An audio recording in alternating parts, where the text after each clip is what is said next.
Hey, salut bande de voyageurs! Aujourd'hui, j'entre dans le Theory Game avec en premier une théorie sur Occultic 9.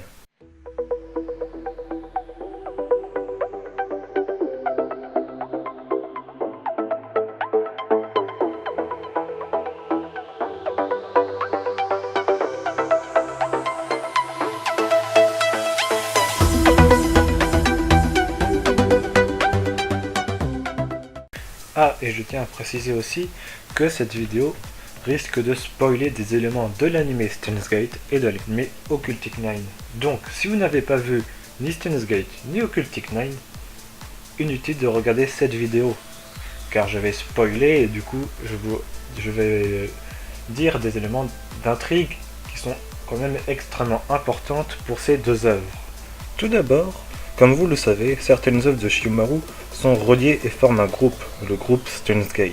Cependant, le mystère trône sur une œuvre, car on ne sait toujours pas si elle fait partie du groupe. Et il s'agit bien sûr du sujet d'aujourd'hui, Occultic 9.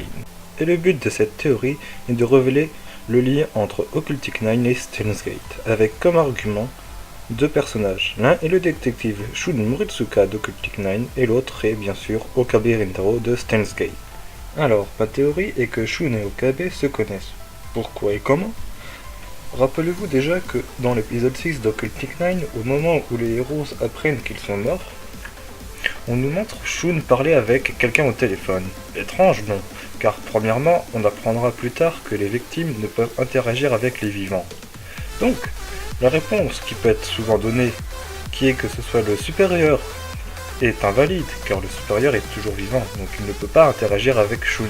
Ensuite, lors de son appel, Shun réagit au fait qu'il soit mort d'une façon assez étrange, voire complètement détendu, et ne semble pas choqué, contrairement aux autres personnages qui sont choqués. Mais c'est pas tout. Le plus étonnant, c'est la réaction de son interlocuteur au téléphone qui réagit comme s'il était au courant. Étrange, n'est-ce pas?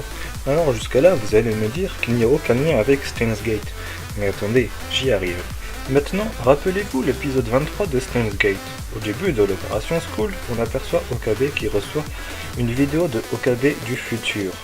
Là où je veux en venir, c'est que comme pour l'opération Skull, Okabe aurait peut-être envoyé une vidéo d'un autre futur, sachant ce qui arriverait à ce futur à Shun, pour qu'il puisse interagir avec les autres et empêcher le comité de faire leur plan.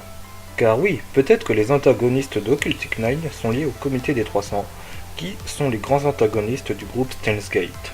Qui plus est, peut-être que c'est le même Okabe du futur qui a appelé Shun, lui disant les détails de sa ligne d'univers. Ce qui expliquerait que Shun connaisse le mot de passe Helpsai Kanglu, ainsi que les détails du journal de Suzuha, quand elle a échoué à récupérer l'IBN 500. Un autre détail important est que le sujet principal de Occultic 9 est l'âme, qui est aussi un élément important de Steins Gate 0. Donc tout peut faire porter à croire que c'est l'Okabe du futur, donc celui de Steins Gate 0, qui appelle Shun pour arrêter les éléments de Steins Gate 0. Et le dernier élément, le moins important, est que la voix de l'interlocuteur de Shun ressemble, ou plutôt me fait penser, à la voix d'Okabe du futur. Mais ça, je n'en suis pas sûr à 100%. Voilà tout ce que j'ai pu trouver comme élément et lien entre Occultic 9 et Steins Gate. C'est peu, j'en suis conscient, mais ils peuvent être assez crédibles, je pense. Qui plus est, trop peu d'éléments sont donnés dans Occultic 9. Car nous n'avons eu que 12 épisodes, alors qu'à la base, c'est un light novel et un jeu vidéo. Donc c'est beaucoup plus vaste, tout comme Steins Gate. Et c'est pour cela que j'ai hâte qu'un de ces supports sorte en Europe un de ces jours, pour que je puisse avoir plus de détails, et que peut-être, qui sait, prouver cette théorie. Sur ce, je vous laisse, car le temps file, mais avant de partir, n'hésitez pas à partager la vidéo, à la liker et à commenter si vous voulez que je fasse plus de théories de ce genre. Et je vous dis à bientôt. Allez, bye, c'était Tsubanim, et n'oubliez pas, Steampunk is alive.